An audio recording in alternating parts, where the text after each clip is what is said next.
Good morning, students. So, after the preparation of alkanes, we are here with the chemical properties of alkanes और chemical reactions of alkanes जो हमने करने हैं. alkanes जो कि saturated compounds है, उनकी reactivities उसके structure पे depend करती है. So, the reactivities of various hydrocarbons are directly related to their structures. We have already discussed. Saturated alkanes or saturated hydrocarbons, as you know, alkanes means carbon-carbon single bonds. Single bond containing compounds are known as saturated hydrocarbons. These contain only CC and CH sigma bonds. Since these bonds are quite strong, sigma bond जो है ये head on overlap की वजह से होता है. ये strong overlapping की वजह से वजूद में आता है. So these are quite strong bonds. Sigma bonds और the strong bonds as compared to pi bonds. क्योंकि इसमें सिर्फ सिग्मा बॉन्ड्स है तो इनको तोड़ना मुश्किल होता है. It's very difficult to make them react. Alkanes are the least reactive of all the hydrocarbons. Get it in mind के alkanes are the least reactive. सबसे कम रिएक्टिविटी दिखाने वाले, सबसे कम दूसरे कंपाउंड्स के साथ मिलने वाले कंपाउंड्स है हाइड्रोकार्बन्स के alkanes. It's because of this relative inertness. Relative inertness means less reactive का मतलब होता है inert. Relative inertness that alkanes are also called paraffins. क्योंकि रिलेटिवली इनर्ट है, इनकी रिएक्टिविटी बहुत कम है. That's why they are called paraffins. Because parum means little, affinis means affinity और reactivity. So they are little reactive, they are less reactive, they are least reactive as compared to alkenes and alkynes of the hydrocarbons. So some of the reactions जो हम दिखाएंगे alkanes, they are not all at all inert, but they are relatively inert in comparison to alkenes and alkynes and other organic compounds. So substitution reaction दिखाते हैं ये. तो a reaction in which a hydrogen atom of a hydrocarbon. Hydrocarbon यहाँ पे alkane लिया हुआ है, उसका एक hydrogen atom is replaced by an atom or group of atoms is called a substitution reaction. एक ऐसा रिएक्शन जिसमें एक हाइड्रोजन एटम अल्केन का किसी और एटम के ज़रिए से रिप्लेस किया जाए, सबस्टिट्यूट किया जाए, या किसी और ग्रुप के थ्रू सबस्टिट्यूट किया जाए, ऐसे रिएक्शन को कहा जाता है substitution reaction. Alkanes, because of having only carbon and carbon hydrogen sigma bonds, undergo only substitution reactions. क्योंकि इनमें सिर्फ कार्बन सिंगल बॉन्ड है, कार्बन हाइड्रोजन सिंगल बॉन्ड है, सिग्मा बॉन्ड है, इसीलिए सिर्फ ये सबस्टिट्यूशन रिएक्शन दिखाते. एडिशन रिएक्शन नहीं दिखाते, क्योंकि एडिशन रिएक्शन का दिखाना इसका मतलब है एडिशन रिएक्शन वो कंपाउंड जिनमें एक पाई बॉन्ड एटलीस्ट हो. एलिमिनेशन रिएक्शन के लिए एक लिविंग ग्रुप होना चाहिए, वो अल्केन्स में नहीं है. तो इसीलिए ये ज़्यादातर ऑलमोस्ट सब के सब अल्केन्स एक ही रिएक्शन दिखाते हैं, substitution. So first substitution reaction is halogenation of alkanes. हम हैलोजिनेशन ऑफ अल्केन करेंगे. So halogenation of alkane is carried out by treating it with a suitable halogen in presence by ultraviolet light or by heating the reaction mixture of at 52670 kelvin. So अगर आप halogenation करनी है तो हम ultraviolet light का use करते हैं या हीट करते हैं इस अल्केन को.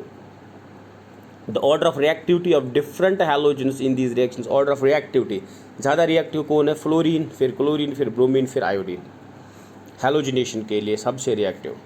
क्लोरिनेशन पहले करते हैं. हैलोजिनेशन में क्लोरिनेशन हो सकता है, ब्रोमिनेशन हो सकता है, आयोडीनेशन हो सकता है. हम पहले क्लोरिनेशन को देखेंगे. तो during chlorination of methane all the 4 hydrogen atoms, जो आपका मीथेन है CH4, इसमें 4 हाइड्रोजन एटम्स है अल्केन के, सब के सब एक एक करके चारों हाइड्रोजन एटम्स को रिप्लेस किया जा रहा है by chlorine in the chlorination. Replaced by 1 to form a mixture, replaced by chlorine 1 to form a mixture of products. For example देखो CH4 + Cl2 gives CH3Cl, that's chloromethane. फिर chloromethane की फिर से क्लोरिनेशन gives डाइक्लोरोमीथेन. फिर dichloromethane की फिर से chlorination gives ट्राइक्लोरोमीथेन. फिर ट्राइक्लोरोमीथेन की फिर से क्लोरिनेशन gives टेट्राक्लोरोमीथेन. देखो CH4 में 4 हाइड्रोजन है, टेट्राक्लोरोमीथेन में कोई भी हाइड्रोजन नहीं है और उन हाइड्रोजन्स की जगह ली है क्लोरीन है, दैट्स सबस्टिट्यूशन. और सब के सब हाइड्रोजन्स रिप्लेस हो चुके हैं, इसको कहते हैं हम क्लोरीन से, दैट्स क्लोरिनेशन. अब ब्रोमिनेशन भी क्या करेगा? इन अ सिमिलर वे रिएक्ट करेगा ब्रोमिनेशन भी. CH3 दैट्स ईथेन लिया हुआ है, Br2 की रिएक्शन की हुई है हमने तो ब्रोमो ईथेन बन गया, हमने एक ही हाइड्रोजन को रिप्लेस करते हुए यहाँ पे दिखाया है।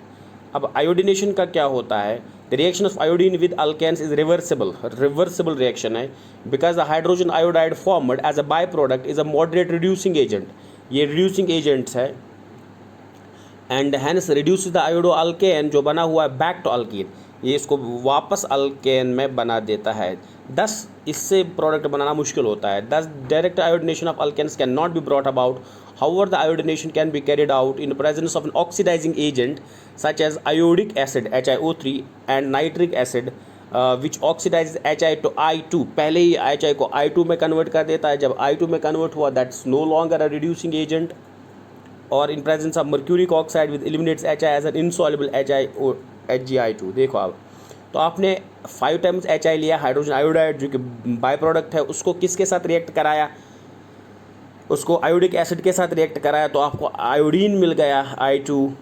इसी तरह HNO3 के साथ रिएक्ट कराया तो आपको फिर से I2 मिल रहा है, इसके साथ HgO के साथ रिएक्ट मिल रहा है, आपको मर्क्यूरिक आयोडाइड मिल रहा है।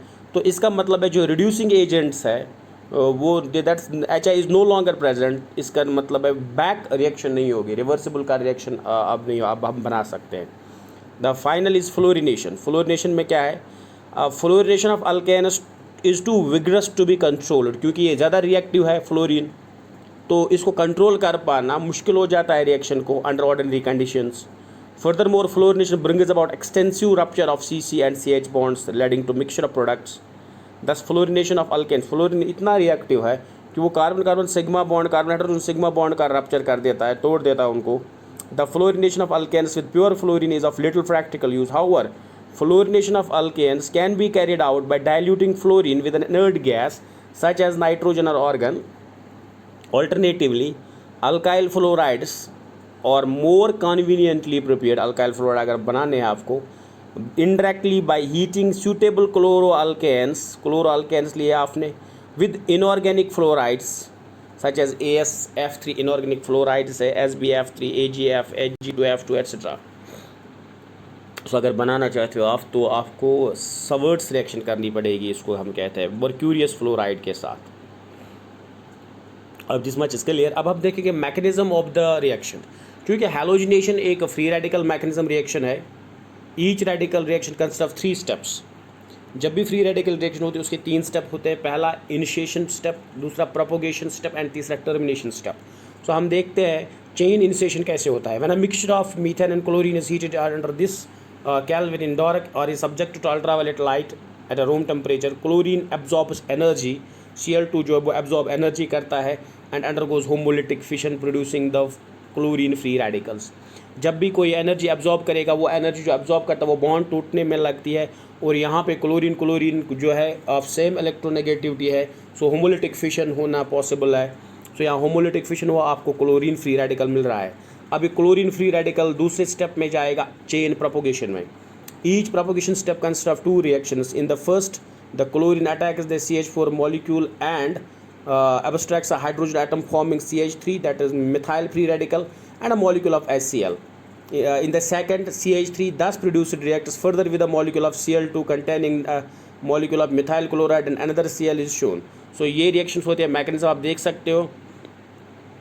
पहला मीथेन लिया हुआ है CH4, देखो आप क्लोरीन फ्री रेडिकल इस H को हाइड्रोजन को एज विद 1 इलेक्ट्रॉन निकाल लेता है तो बनेगा HCl, और वहाँ रहेगा methyl free radical. Methyl free radical फिर Cl2 के साथ रिएक्ट करेगा तो बनेगा methyl chloride plus chlorine free radical. So ये जो ये हो रहा है तो आपका मिथाइल क्लोराइड बना मीथेन से, तो यही तो रिएक्शन करनी थी हमने। When sufficient amount of methyl chloride has been formed, the chlorine free radical produced in reaction second has a greater chance of colliding with molecule of methyl chloride, फिर ये इसके साथ रिएक्ट हो सकता है other than methyl chloride, other than a molecule of CH4. If such a collision occurs, a new free radical, methylene free radical is produced. Reaction third, which may be subsequently react with Cl2 producing molecule of dimethyl chloride, and this process continues till the hydrogen atoms of methane are replaced by halogen atoms। सब के सब देखो आपका methyl chloride है वो फिर से एक क्लोरीन के साथ रिएक्ट करेगा तो बनाएगा मिथिलीन क्लोराइड फ्री रेडिकल। अब मिथिलीन क्लोराइड फ्री रेडिकल फिर से Cl2 के साथ रिएक्शन बनाएगा डाइक्लोरोमीथेन। अब वो डाइक्लोरोमीथेन फिर से Cl अगर एक्सेस में होंगे क्लोरीन फ्री रेडिकल्स के साथ बनाएगा मिथाइन क्लोराइड फ्री रेडिकल, और फिर आगे ये रिएक्शन चलता जाएगा जब तक आपको CCl4 मिलेगा। अब तो ये तो प्रोपोगेशन स्टेप्स थे। अब चेन टर्मिनेशन कैसे होता है? The chain reaction discussed above may come to a halt if two of the same or different free radicals combine amongst. अगर अब फ्री रेडिकल एक दूसरे के साथ ही कंबाइन हो जाएंगे तो then there will be no free radical left और रिएक्शन स्टॉप हो जाएगी। Some of the possible chain termination steps क्या होते हैं? Cl plus Cl gives Cl। तो ये फ्री रेडिकल्स कंबाइन हो रहे हैं, there is no free radical left, या मिथाइल फ्री रेडिकल बनाते हैं एक दूसरे के साथ मिलके ईथेन बनाते हैं तो there is no free radical left, या methyl free radical with chlorine free radical मिलके मिथाइल क्लोराइड बनाएगा so there is no again free radical left. कोई भी पॉसिबल रिएक्शन हो सकती है चेन टर्मिनेशन में इन तीनों में से, और you are left with no free radical and the reaction comes to a halt, the reaction stops. I hope it's clear.